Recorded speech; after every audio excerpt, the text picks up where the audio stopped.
Good morning, people. Welcome to Standard 11 Science. This is the physics lecture. I am Jaideep Joshi, currently based in Ahmedabad, Gujarat, and I have been teaching for more than 17 years now. Physics is my specialty, as you can say.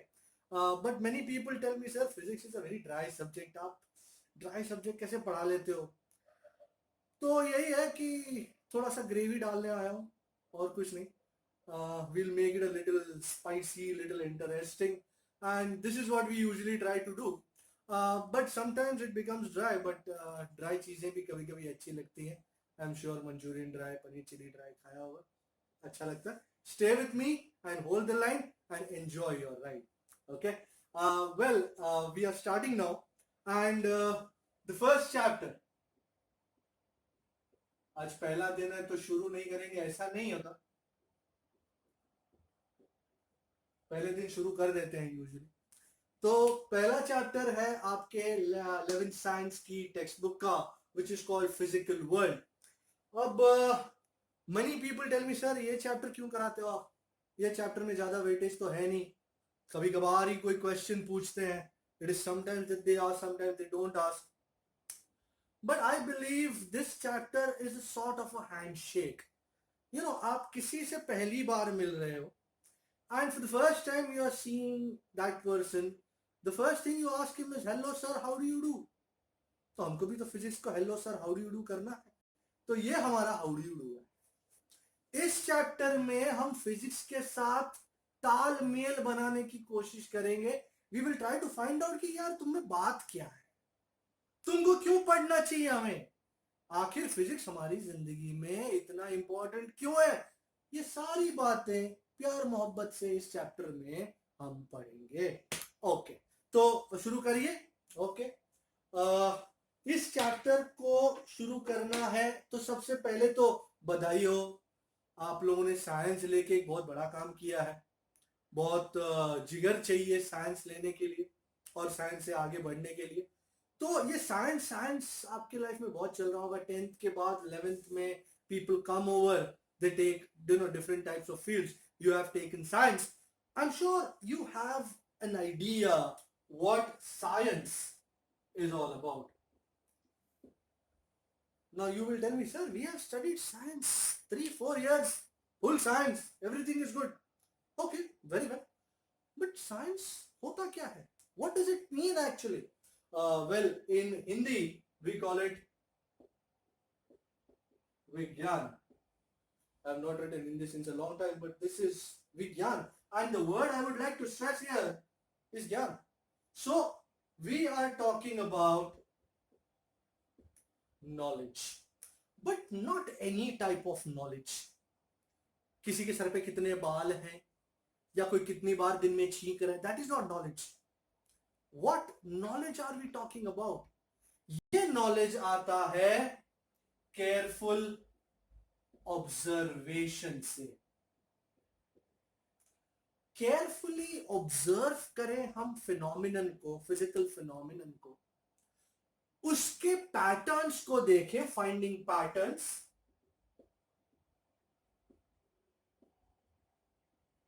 And patterns को find करके उसके बारे में एक theory बनाए, एक law बनाए, एक आइडिया बनाए कि अगर ये पैटर्न थोड़े टाइम बाद अगर होना है तो क्या इसी तरह होगा. So finding patterns and making tools that help us predict future outcomes, future events. You can say events, ये अच्छा रहेगा, आउटकम्स पर ही, फ्यूचर इवेंट्स. फॉर एग्जाम्पल, सबसे पहले लोगों ने ऑब्जर्व किया है कि ये चांद आता है, पहले तो बड़ा होता है, फिर छोटा होता जाता है, छोटा होता जाता है, छोटा होता जाता है. Gradually it starts shrinking and after 28 days the cycle starts again.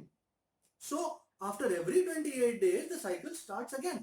That was observation, and as a result they predicted that after every 28 days the moon goes around one full circle around the earth. तो हमने observe किया उसका pattern देगा। ऐसा नहीं होता कि आज 28 दिन हो रहा है तो अब नेक्स्ट टाइम जो है 38 डे होगा, नहीं ऐसा नहीं होता। अगर आज 28 बार 28 दिन हो रहा है, 5 साल पहले भी 28 दिन ही था, 5 साल बाद भी 28 दिन ही होगा। तो finding patterns and making tools. Making tools ये बहुत इंपॉर्टेंट चीज है। अब चांद को ऑब्जर्व करने के लिए आप आंख से नहीं ऑब्जर्व कर सकते अकेले, you have to use telescopes. और ये अकेला चांद नहीं, there are so many planets around us, तो we need to use telescopes and stuff like that. And there are so many instruments. I am sure in your school times, in your school days, you might have used microscopes. Telescope तो है ही है, microscope use किया होगा, magnifying glass you might have used. तो all these are tools that can help us in predicting future events, कि इतने दिन बाद जब वापस ये साइकिल शुरू होगी तो मून कैसा दिखेगा और हम इसके बारे में क्या कर सकते हैं। I am sure as a matter of fact you know that moon also affects tides, you know, high tide, low tide, इन सब पे भी मून का असर होता है। तो उसको यूज करके हमने फ्यूचर प्रिडिक्ट कर दिया कि आज ये फुल मून है, टाइड स्ट्रांग होगी, आज न्यू मून है, टाइड कम होगी। तो we are using science, we are using our observation patterns and tools to predict future outcomes. तो all this is done in science, and ये कोई ऐसे ही देखने से नहीं होता। You, in order to do all this, you require to have a scientific attitude. You know, a scientific attitude. People ask me, what is a scientific attitude? ये attitude कैसे scientific होता है? Attitude scientific तब होता है when you are interested in knowing कि कोई चीज क्यों हो रही है और इसके आगे किस तरह होगी, एंड उसके होने से क्या क्या चीजों के साथ असर पड़ता है। So that is what is scientific attitude. You know the key word here is, you know, I love this word, I am sure you can read it, is curiosity. If you are not curious, if man were not curious, क्या आपको लगता है हम चांद तक पहुंच पाते? क्या आपको लगता है मरियाना ट्रेंच नापते हम? क्या आपको लगता है we would have conquered Mount Everest? Do you think we would have been able to conquer diseases like smallpox? No, it is not possible. It was only because man was curious कि ये ऐसा क्यों है, और है तो क्या मैं इसको चेंज कर पाऊंगा? अगर कर पाऊंगा तो लेट मी डू इट। चाहे वो पैस्चराइजेशन हो या बैक्टीरिया को मारने की कोई दवा हो, या आज इतना सारा रिसर्च हो रहा है, you know, there is the corona virus, I am sure there are people, you know, millions of people working it out, trying to find a cure for that. तो मैन है, साइंटिफिक एटीट्यूड है, scientific, you know, temper है, तो मिल जाएगा। सो that is the type of attitude that we are trying to cultivate. So what exactly is the scientific attitude? Well, I'm sure you have your notes and pens ready and you are carefully jotting down the points that I'm writing on the board. Keep doing that, and you know, carefully we will be able to build up our notes, and इस तरह पूरा हमारा idea set up होगा. So scientific attitude. Now what is scientific attitude? So, or you can say scientific method.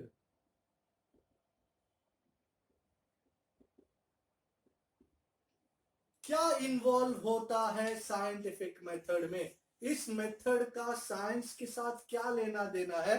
So you know, scientific method is the systematic attempt. So कैसा?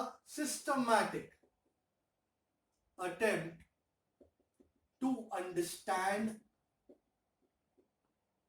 physical phenomena. ये कोई चीज ऐसी हो रही है तो भाई होने दे, ऐसा नहीं होता कि होने दे, क्यों हो रही है, किस तरह हो रही है, पहले देखे तो सही क्या हो रहा है.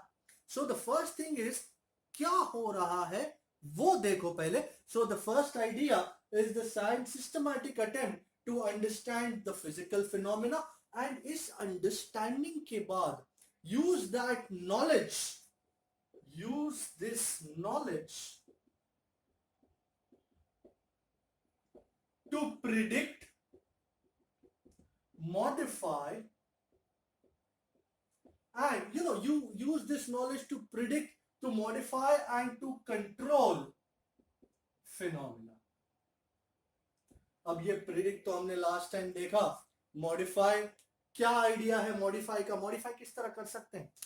तो for example you have seen that a certain bacteria और a certain virus is resistance to this much heat, this much temperature. क्या मैं और टेम्परेचर देके इसको चेंज कर सकता हूं, और by increasing the pressure or decreasing the temperature or something like that, can I make certain changes in this idea? That is what is called modifying, and as a result we can control these physical phenomena. अब ये गर्मी तो control नहीं होती हमसे, ये सन जो है वो तो बरसा रहा है आग, तो इस आग के बरसाने में हमको क्या फर्क पड़ता है, क्रॉप्स को कितना फर्क पड़ता है, वो सब देख के उस चीज को कंट्रोल में लाया जाए. That is what is called controlling the physical phenomena. And in all these things those who are curious, those who are thirsty for knowledge, वो जीतेंगे.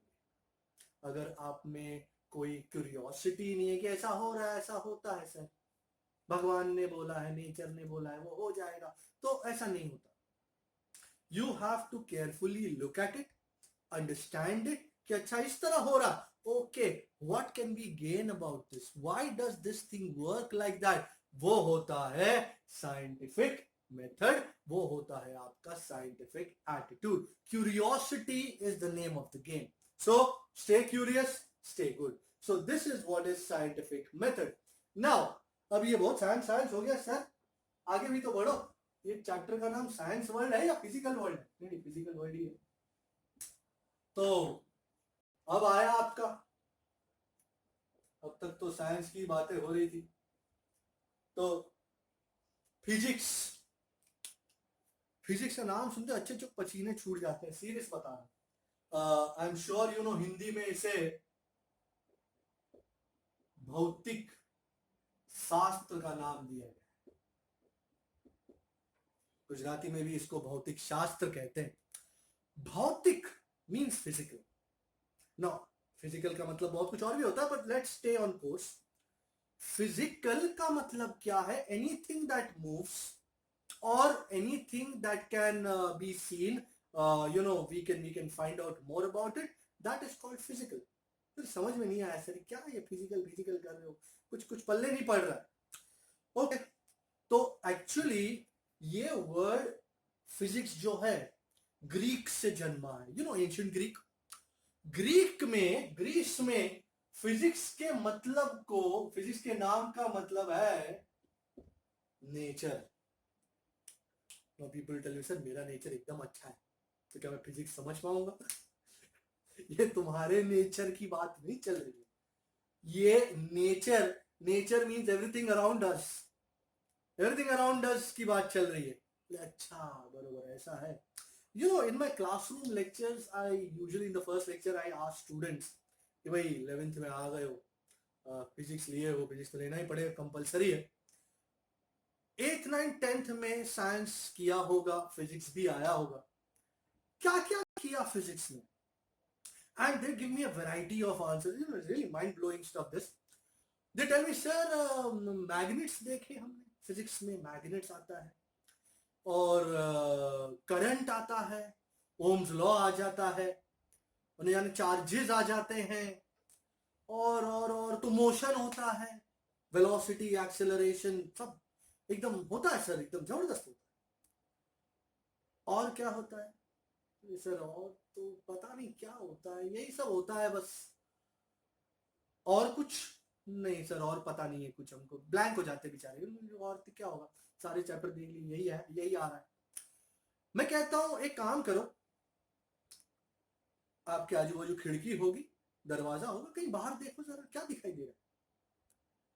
बोले सर बिल्डिंग नजर आ रहा है, गाड़ियां चलती हुई नजर आ रही हैं, पंछी उड़ रहे हैं, झाड़ के पत्ते हिल रहे हैं, और ये सब नजर आ रहा है. तो अच्छा नजर आ रहा है? हाँ नजर आ रहा है. कैसे नजर आ रहा है? तो भगवान ने आंखें दी है तो नजर तो आएगा ही ना. अच्छा इसका मतलब है जिसके पास आंखें हो उसे सब कुछ नजर आता है. एक काम करना, रात को 2 बजे उठ के देखना, ये सब नजर आता है। बोले सर क्या मजाक करते हैं, रात को 2 बजे थोड़ी नजर आएगा। तो ऐसा कैसा? You are able to see because there is light. You are able, आपको मेरी आवाज सुनाई दे रही?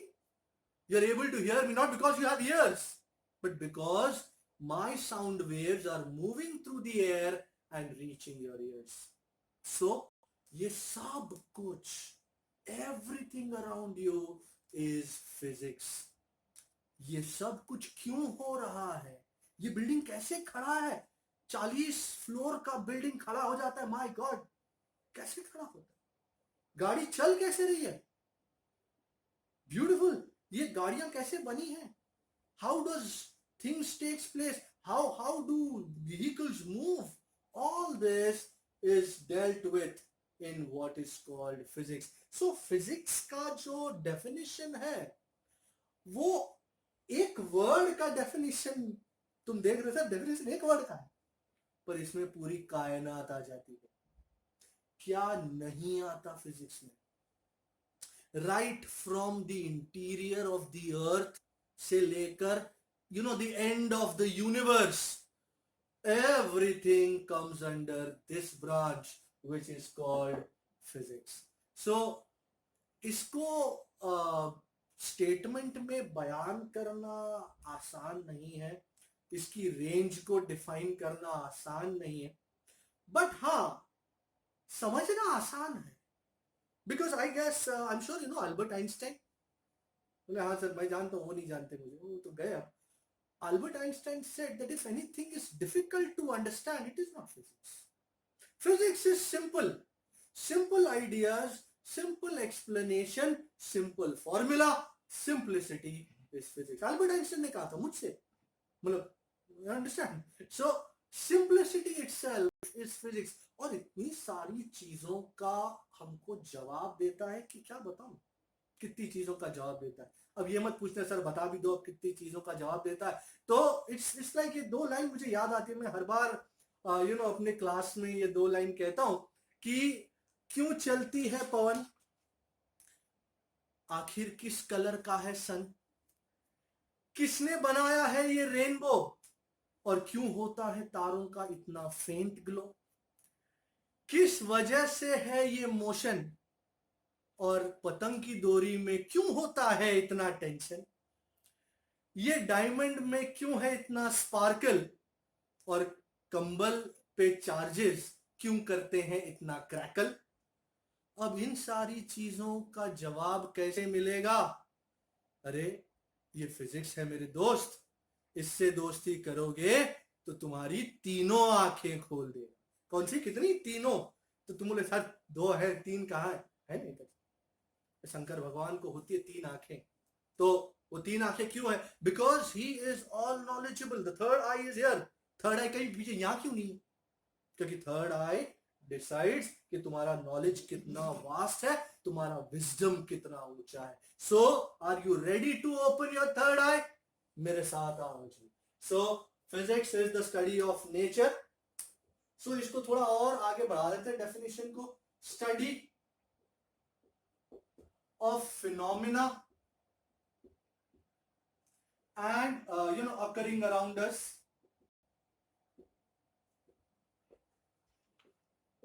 एंड इस स्टडी के साथ रिलेटेड है formulation of laws and theories, formulating laws and theories which help us in understanding these phenomena. Now for example, suppose कोई, अब ये formulating laws and theories क्या है? आसान चीज है। कोई 2 बच्चे कैच खेल रहे हैं बॉल के साथ, तो सपोज अगर मैं बॉल धीरे से डालता हूं, बंदा आगे खड़ा है वो कैच कर लेगा, पर थोड़ा फास्ट डालता हूं, थोड़ा और जोर से डालता हूं, do you agree the ball will fall behind that first person, वो कैच नहीं कर पाएगा। तो फंडा ये है, अगर उसे मेरा ये फास्ट वाला बॉल कैच करना है तो उसे थोड़ा पीछे खड़े रहना पड़ेगा, थोड़ा ज्यादा फोर्स लगाना पड़ेगा। मैं ऊंचा डालता हूं बॉल तो कितना जोर से बॉल नीचे आएगा, काफी जोर से आएगा। तुम फाइंड कर सकते हो क्या वेलोसिटी होगी, कितने एक्सीलरेशन से गिरेगा वो। So all that we use theories to predict and formulas to arrive at certain conclusions. All those things can only be done by systematic observation of phenomena.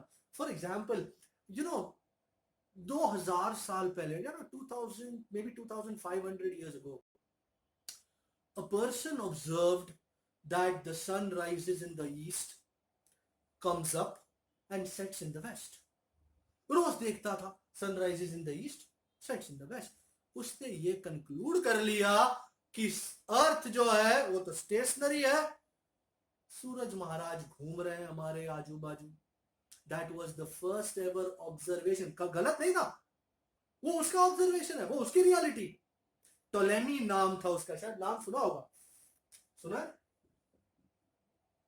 Ptolemy, वो पी साइलेंट है, तो पोटलेमी हो जाता है। Ptolemy 2000 years back, this guy, the first ever astronomer, he gave us the idea that Earth is at the center of the universe and the sun moves around the Earth.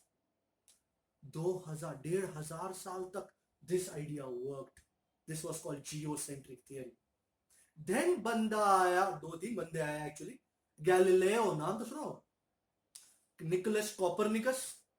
Those people said नहीं ये गलत है, अर्थ centre में नहीं है, सन center में है, and earth is moving round and round.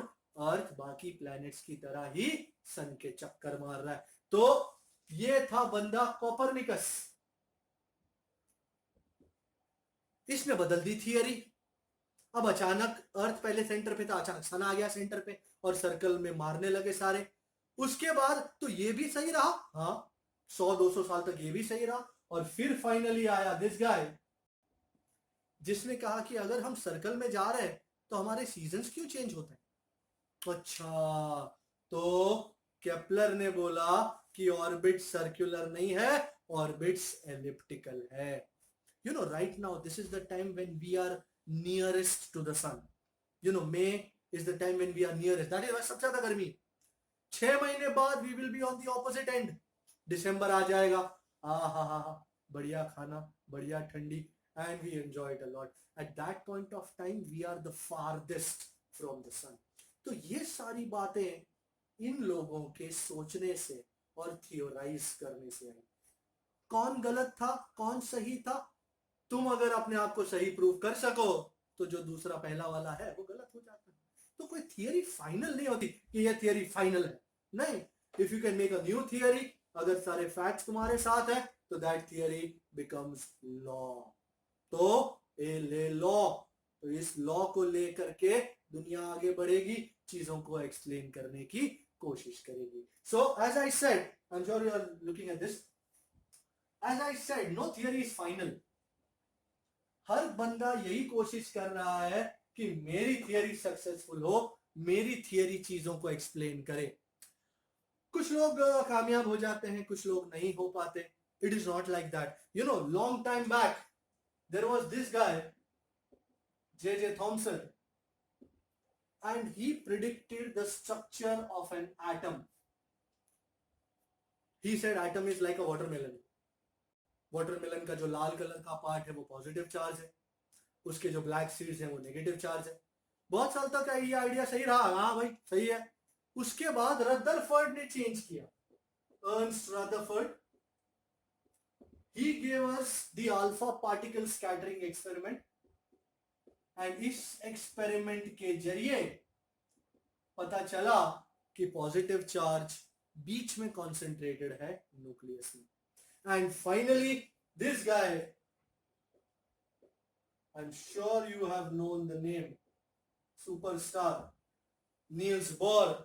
He used the alpha particle scattering idea and ideas of quantum mechanics to give us the latest structure of an atom.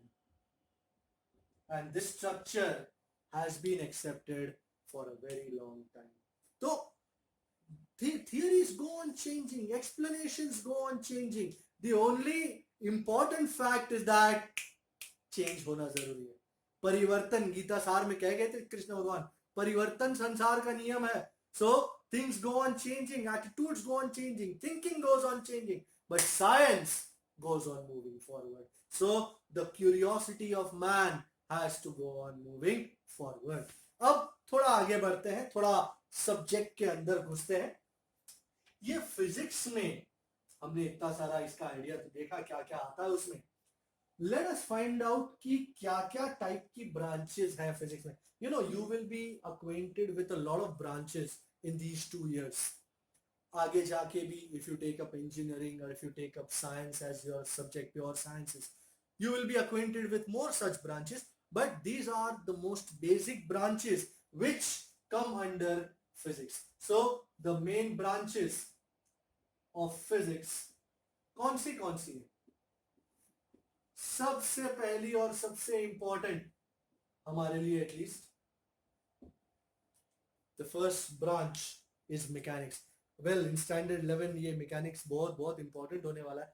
आपकी पार्ट 1 की जो text book है वो majority mechanics पे based है.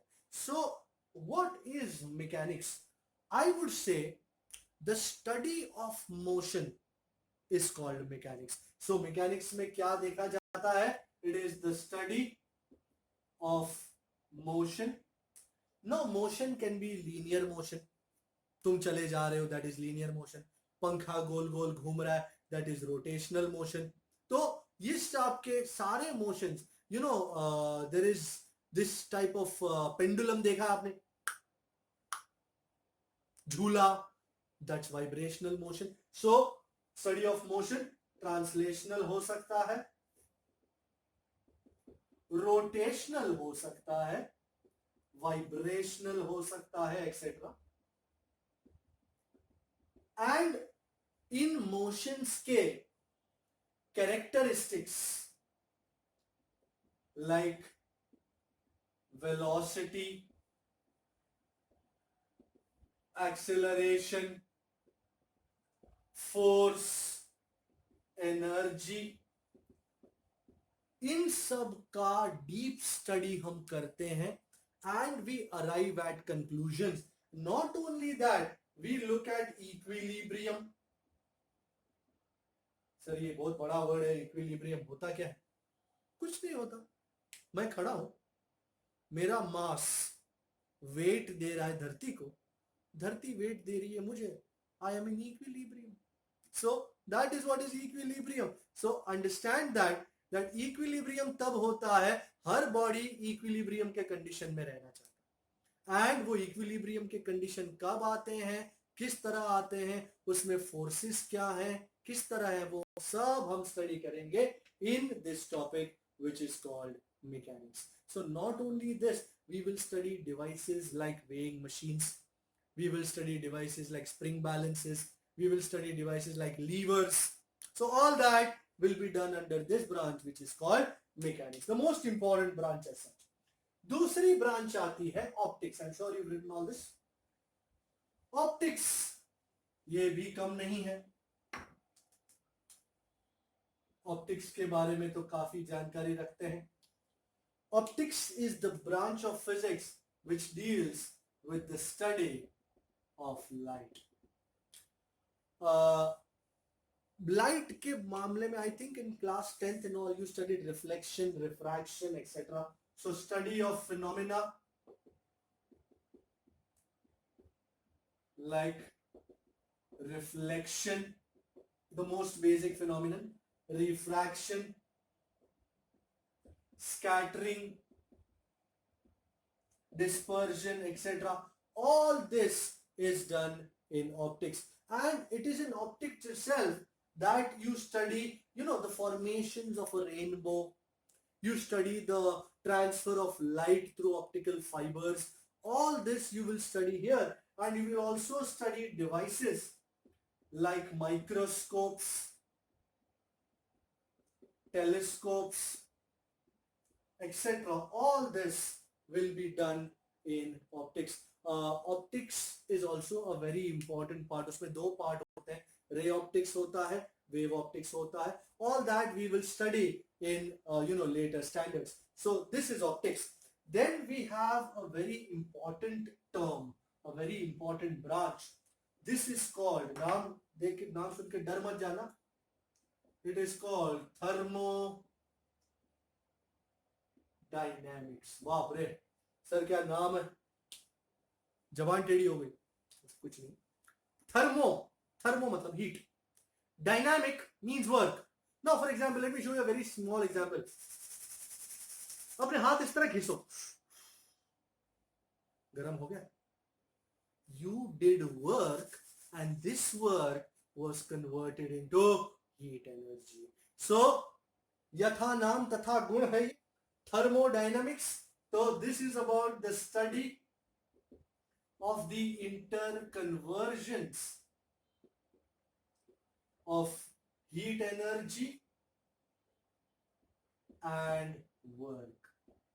यही होता है. सबसे पहला जो स्टीम इंजन बना उसमें यही था, कोयला डालो, you put in coal, the coal gets burnt and all that heat energy is used to move the engine. So heat energy converting into work done, that is the basic idea of thermodynamics. And इस study को करते हुए we will also study terms like internal energy, mechanical work, and though I'm going a little bit out of physics, chemistry में किया जाता है entropy, enthalpy, all these things we study in thermodynamics. And ये सब चीजों की study करते हुए we manufacture devices like engines, refrigerators, etc. ये जो तुम्हारा रेफ्रिजरेटर है, ये जो तुम्हारा एसी है, they all work because of a very important device which is called a compressor. I'm sure you might have seen ACs and refrigerators. They have a big unit which is called a compressor. अगर वो compressor नहीं है तो ये तुम्हारा device चलने वाला नहीं है. So all those things are done in thermodynamics. ये part 2 में आता है actually. And then we go on to another very important modern idea. ये सब पुराना है, इतना भी पुराना नहीं बट पुराना है. पर आज की तारीख में जो हमारे होश उड़ा देता है वो है ये branch, electromagnetism. Today I don't think there is any device that does not follow laws of electromagnetism. और magnetism, इलेक्ट्रिसिटी भी और मैग्नेटिज्म भी. let me tell you, maybe 300-400 years back it was thought that electricity is a different branch, magnetism is a different branch. Magnetism को electricity के साथ कोई लेना देना नहीं. but there was this guy, Faraday, Oersted, Ampere. इन तीनों ने, actually it was first observe by Oersted and बाकी की चीजें फैराडे, एम्पियर वगैरह ने दी, कि इलेक्ट्रिसिटी से ही डेवलप हुआ है magnetism. I remember your class 10th का एक चैप्टर भी है इस पे, Oersted's rule and stuff like that. So these people brought these two branches together कि ये एक ही है, अलग अलग नहीं है. So this branch studies the force on an electric charge when placed in an electric and magnetic field. अगर इलेक्ट्रिक फील्ड भी हो, मैग्नेटिक फील्ड भी हो, तो चार्ज का किस टाइप का बिहेवियर होगा वो सब इधर देखा जाता है. एंड इसके डेफिनेशन एक ही स्टेटमेंट का है, बट इसमें इतनी सारी चीजें हैं. It studies devices like AC generator, which generates power. AC generator देखा जाता है. And transformer is also a very important device. So ये सारी devices cyclotron वगैरह and so on and so forth. I could go on talking about electromagnetism for the rest of the lecture, but we have more things to do. So ये device, ये definition, ये field, I think 12th standard में आपके लिए सबसे important रहेगा. And not only this, when you go into engineering and stuff like that, you're going to work with electromagnetism.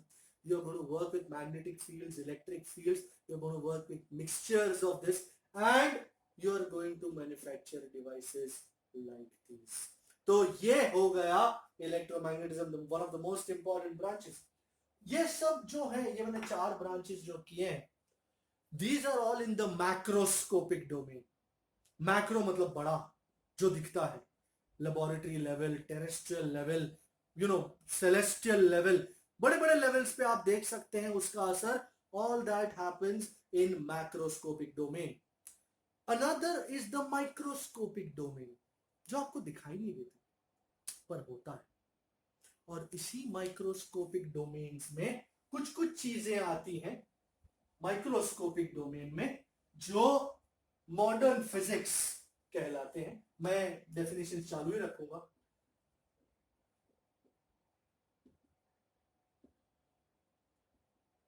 I'm sure you can read this. Quantum mechanics, नाम तो सुना होगा, बहुत ढांसू चीज है ये. आधा तो मुझे भी समझ में नहीं आता क्या होता है ये. बहुत बहुत ऊंचे लेवल का फंडा है. Let me tell you in a very small manner, a very easy manner. The idea, जब पहली बार क्वांटम मैकेनिक्स मैक्स प्लैंक ने ये आइडिया दिया था, so he said energy is existing in discrete packets called quanta, and the transfer of energy from one body to another in the form of packets is done in the branch which is called quantum mechanics. Definition सुन के अच्छे अच्छे के होश उड़ जाते हैं.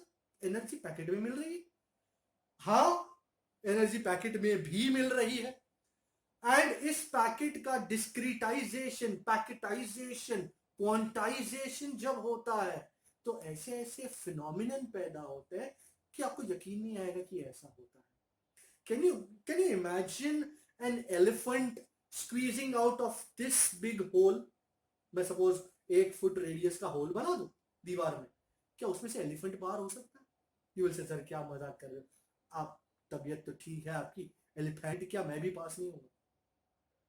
पर quantum mechanics elephant को पार करा देता है. वो एक्सप्लेन करता है कि एलिफेंट कैसे पार हो जाता है. उस लेवल का आइडियोलॉजी किया जाता है quantum mechanics. Let me define it कि the study of the propagation of energy, you can also call it light energy, in the form of packets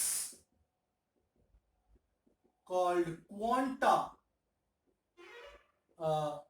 We are going to study this in some aspects in class 12th. Class 12th में dual nature of matter and radiation आता है, जिसमें we are going to look at this point in quite some detail. ये quantum mechanics in the packets of quanta, and using this we can explain phenomena like photoelectric effect. ये सब words आपके लिए थोड़े heavy होंगे, but don't worry, इन सब को butter की तरह मक्खन एकदम स्मूथ करके आपके गले के नीचे उतार देंगे. टेंशन मतलब अभी सिर्फ देखो, ये कुछ अभी नहीं करना है. ये 2 साल के अंदर अलग अलग टाइम पे अलग अलग चीजें होंगी, तब आपको अंदाजा आएगा कि क्या एग्जैक्टली चीज है. So this is photoelectric effect, and I am sure इसके what do you call it, इस ब्रांच के there are proponents, people like Max Planck, and one of the most famous guys who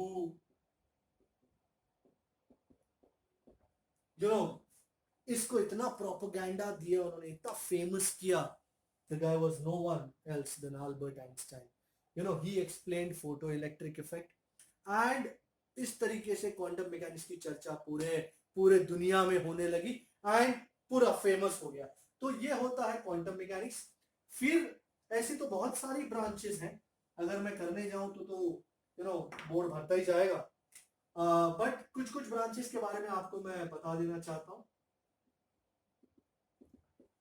One is cryogenics. You might be able to, just look into it. Cryogenics is the branch of physics that deals with achieving very low temperatures. Very low temperatures. Now people will tell me, sir, मेरे पास refrigerator है, fridge है घर में, काफी low temperature दे देता, मुझे cryogenic की क्या जरूरत है? Okay, no problem. I am sure आपको पता है, आपका फ्रिज जो है, फ्रीजर, उसमें बर्फ बनती है. कितने टेम्परेचर पे बर्फ बनती है? What is the temperature of the freezer? A couple of degrees below zero, -4 -5 degree Celsius उस पर बर्फ रहती है. यहां पे हम एक्चुअली बात कर रहे हैं रॉकेट टेक्नोलॉजी की. you use fuel like liquid oxygen, liquid nitrogen. You use that as rocket fuel. You know at what temperature oxygen occurs in liquid form? Not -5, -10, -150 degrees Celsius. -150 degrees Celsius, -170 degrees Celsius, -130 degrees Celsius. ये temperature fridge में नहीं लाया जाता. You need a cryogenic engine for that. So this is the branch that is going to take India into outer space. तो आप में से शायद कुछ लोग क्रायोजेनिक इंजन बनाए इंडिया के लिए, छाती चौड़ी होगी हमारी. So that is cryogenics. And then the most famous branch, people, जबरदस्त, इसके तो दीवाने हैं सारे. ये ब्रांच ने इतने टाइम में ही इतना हाहाकार मचा दिया है कि आज जिंदगी इस ब्रांच के बिना अधूरी है. इलेक्ट्रॉनिक्स, एनीथिंग अराउंड यू, चाहे तुम जिसमें देख रहे हो मोबाइल ले लो, या your smart TV, your smart LED TV, your air condition, your fridge, all these are electronic devices. They function with the help of a silicon chip, and that is the reason why today we are surrounded by electronics. You look outside your window, you will see a couple of mobile towers on buildings. तो बगैर उसके तो काम ही नहीं होना जाना. Your computer, laptop, satellites, all those things working on electronics technology. And to be precise, what is the definition of electronics? It studies of the motion of electrons in semiconductor devices. Semiconductor devices, like silicon, germanium, etc. Silicon valley बहुत famous है America में, majority Indians काम करते हैं. Take में तो हमारा हाथ कोई पकड़ नहीं सकता. सो ये सब चीजें देखी जाती है इलेक्ट्रॉनिक्स में. तो these are the various branches of physics that we saw. And इसमें हमने देखा कि मैक्रोस्कोपिक भी होता है, माइक्रोस्कोपिक भी होता है, दूसरा एक मीजोस्कोपिक भी होता है. मैक्रो और माइक्रो के बीच का. Micro is at a very small level, 1 atom, 2 atoms. Macro is on the very large level. Meso is in the intermediate level. 100, 200, 1000 atom का combination क्या कर सकता है, क्या नहीं, all that is done at the mesoscopic level. हमारे course के बाहर, we are just talking. Alright, so these are the various branches of physics. वैसे तो बहुत है, astronomy भी है, relativistic mechanics भी है, एंड इतनी सारी ऑप्टिक्स के अलावा what you call it, I forgot the name, acoustics भी है. ऐसे तो नाम लेते जाएंगे, शाम तेरे कितने नाम, रात हो जाएगी. अपने को वहां तक नहीं जाना. बहुत सारी चीजों को मैं नोट्स में भी दे दूंगा आपको, तो you can read them and you can enjoy that कि हाँ चलो ठीक है, टाइम इसमें पास नहीं किया. आगे बढ़ते हैं. There are 2 main ideas of physics. Physics 2 main चीजों के जरिए काम करता है. 2 main thrusts. One is unification and the other is reduction. Now ये क्या है unification, reduction? क्या होता है इन scopes में? Now unification means the explanation of many phenomena many different phenomena, my mistake, many phenomena nahi, many alag alag different types of phenomena using a single law or theory. बहुत सारे अलग अलग type के phenomena जब एक ही theory से explain होने लगे, एक ही कंसेप्ट से एक्सप्लेन होने लगे, उस थ्रस्ट को कहते हैं यूनिफिकेशन, उस चीज को कहते हैं यूनिफिकेशन. सर समझ में नहीं आया, जरा थोड़ा सा डिटेल में. Okay, let me write 3 different things on the board. First, 2 boys, 2 children, ये बॉयज गर्ल्स का क्या लफड़ा, 2 चिल्ड्रन प्लेइंग बॉल, मतलब बॉल बॉल खेल रहे हैं 2 बच्चे मिलकर. Second, the earth revolving around the sun. Oh my god, कहा 2 बच्चे बॉल खेल रहे हैं और कहा अर्थ सन के अराउंड रिवॉल्व कर रहा है. एंड तीसरा, motion of a satellite in space around the earth. These are 3 absolutely different phenomena, but you will be surprised to know that all these 3 can be explained, can be understood by Newton's law of gravitation. This one law governs all these 3 phenomena. तो 3 लिखे, ऐसे तो बहुत सारे हैं. I've just written 3 just for your understanding. There are so many phenomena that happen due to the law of gravitation. One of them is right here. The first ever happened with Newton. You know, the falling of an apple. वैसे तो बहुत सारे लोगों पे Apple गिरा होगा, पर कितने न्यूटन की तरह उसको खाए बगैर सोचने लगे, फिर खा लिया उसने. That's a different story. But so many things, all these things based on the law of gravitation. You want one more example? Okay, मैं एक आध 2 एग्जाम्पल आपको घर के लिए भी देता हूँ. आप घर पे भी देखना, सॉल्व करने की कोशिश करना, फिर बताना कमेंट में लिख के कि इसका आंसर क्या है. हम देखेंगे उसको, सही है गलत है, आंसर देंगे हम उसको. For example, you know, everybody I'm sure knows, you know, ये कौन है लेटेस्ट बॉलर अपना, ये स्विंग बॉलर है, जसप्रीत बुमराह. मैं क्रिकेट में कभी कभी भूल जाता हूँ. I'm sure you know Bumrah is a very good swing bowler. With the must swing bowling. देखी होगी ना बुमराह की बॉलिंग. इंटरेस्ट है ना आप लोगों को क्रिकेट? मुझे भी है कभी कभी, only at times. Action of a spray pump. What is a spray pump? आप सलून में जाते हैं हेयर कट कराने के लिए, तो वो सबसे पहले सलून वाला जो बंदा है वो आपके मुंह पे पानी छाड़ता, फुस फुस फुस फुस फुस फुस. वो जो यूज कर रहा है that is called a spray pump. आपकी मम्मी घर में बेगॉन यूज करती है चींटियां कॉकरोच मारने के लिए, all those are spray pump. तो उसको कहते हैं स्प्रे पंप. ये स्प्रे पंप है.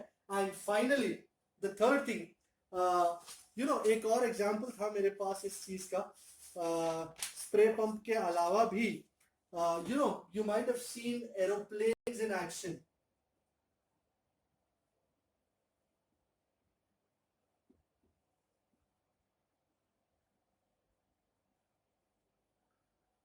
तीन अलग अलग चीजें, कहां बुमराह की स्विंग बॉलिंग फील्ड पे, कहां स्प्रे पंप का एक्शन, कहां एरोप्लेन के विंग्स की design. But you will be surprised that all these 3 occur under the effect of one law, one principle, which is called Bernoulli's principle. Actually, it is spelled as Bernoulli, but it is not Bernoulli's principle. It is actually a different pronunciation. Guy was maybe Italian, I guess. So it's called Bernoulli's principle. This principle governs Bumrah's swing bowling. You know, I'm sure even Bumrah would not have known what exactly swing bowling is till he understood Bernoulli's principle. You might have seen वो लोग ball को एक जगह से smooth करते हैं, एक जगह से रफ करते हैं, और फिर बॉल डालते हैं। बॉल कभी इन स्विंग जाती है, कभी आउट स्विंग जाती है, डिसाइड डिपेंडिंग ऑन कौन किस तरह डाल रहा है। सो ये सब कुछ होता है बर्नौलीज प्रिंसिपल से। ये तुम्हारा स्प्रे पंप चलता है, विंग्स एरोप्लेन की डिजाइन इस तरह होती है, all due to this one principle called Bernoulli's principle. तो ये दो एग्जांपल तो मैंने दिए, मैं आपको एक और होमवर्क के लिए दे रहा हूं, उसका आप मेरे को जवाब कमेंट में लिख के भेजना। ये होमवर्क है, ये गृह कार्य है, मैं इसका आंसर कतई नहीं बताने वाला। सो होमवर्क देते हैं। पहला वाला,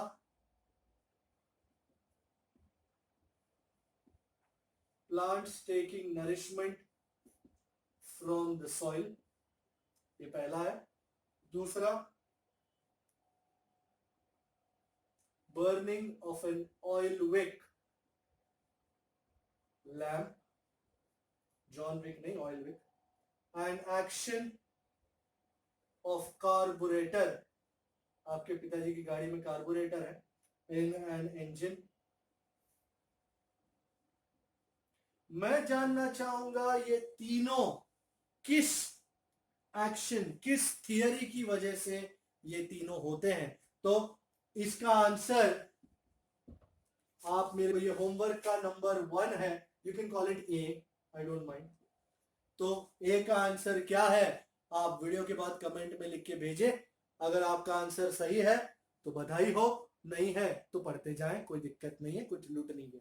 सो ये आप देख लो, वीडियो पॉज करके ये तीनों चीजें आप लिख लो और फाइंड आउट करने की कोशिश करना।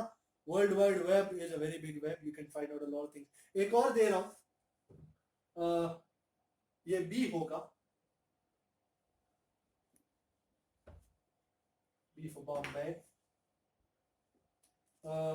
First one, I love a rainbow,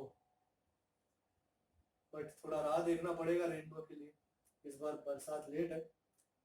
so formation of a rainbow, the second is data transfer through an optical fiber, and the third is the functioning of a periscope. ये तीनों भी किसी एक चीज के जरिए, किसी एक फिनोमिनन के जरिए टेक करते हैं प्लेस, और हम जानना चाहते हैं कि किस फिनोमिनन के जरिए। तो बी लिखे, ऑप्शन लिखे और आंसर भेज दें। केबीसी में आपका चांस होना नहीं होना वो अलग बात है, पर आंसर लिख के भेजना, मजा आएगा। And finally the third, the second idea, जैसे ये तो सारा यूनिफिकेशन का फंडा था, रिडक्शन है आखिरी चीज। डोंट वरी, आज के लेक्चर का आखिरी पार्ट है ये। सर बहुत हो गया सर, आज का लेक्चर कम करो, अभी हो जाएगा, हो जाएगा। लास्ट चीज है ना, रिडक्शनिज्म।